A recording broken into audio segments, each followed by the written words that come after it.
بغلان کې دیني عالمانو د یوې غونډې په ترڅ کې د سولې له روانو خبرو ملاتړ اعلان کړی او د حکومت ترڅنګ یې په طالبان غږ کړی چې پیل مذاکرات د بین الافغاني کړي. د بغلان د حج او اوقاف ریاست وایي چې طالبان د له حکومت سره د افغاني مذاکراتو لارې یا اوږدمهاله اوربند اعلان کړي څو افغانان له بدبختیو په هیواد کې خلاص شي. ما از اونا مستقلانه تقاضا میکنیم مذاکرات بین الافغانی را آغاز بکنند، روی یک آتش بس دائمی در افغانستان اونا توافق بکنند تا اینکه مردم ما از این رنج و درد و زحمت و تلفات جانی و مالی که همه روزه اینا بیدین از این غم و درد و رنج خلاص شوند. دیني عالم باقر هاشمي وایي چې نور خلک په هیواد کې له تاوتریخوالو خپرولو او جګړو څخه ستړي شوي دي او د همدې جګړې د شتون له امله افغان ځوانان اړ شوي چې خپل هیواد پرېږدي. دغه دیني عالم وایي چې که په هیواد کې امن او سوله وي هیڅکله به ځوانان زړه ښه نه کړي چې په نورو هیوادونو کې کډوالي وکړي. مردم ما با غم و غصه و گرفتاری‌های عجیب دست و پنجه نرم می‌کنند.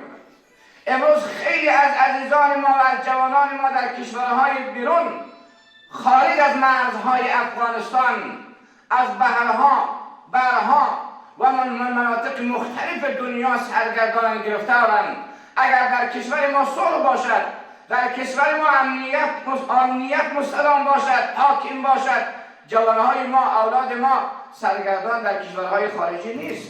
د دیني عالمانو نیوکه د افغان سولې په برخه کې د افغانستان په ګاونډیو هیوادونو هم شته چې په باور یې د خپلو ګټو د ترلاسه کولو په هدف نه غواړي چې د طالبانو او حکومت ترمنځ یا اوږدمهاله اوربند وشي او یا هم دواړه لوري په یوه تلپاتې سولې سره سلا شي. منافع کشورهای منطقه با آمدن صلح افغانستان زیر سوال میره و او منافعشان اونا از دست میدن. گاهی از پیراهن دولت شکل سخنایی را جلوه میتن که دولت گپایی را بگه جانب مقابل خود عقیب بکشه از صلح و گاهی از زبان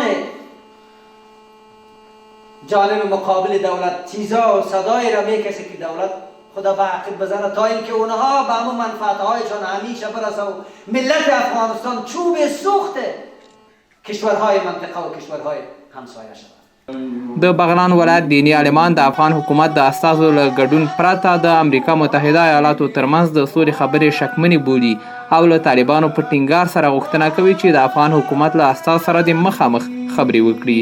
نورګل اندروال، میلمه راډیو، بغلان.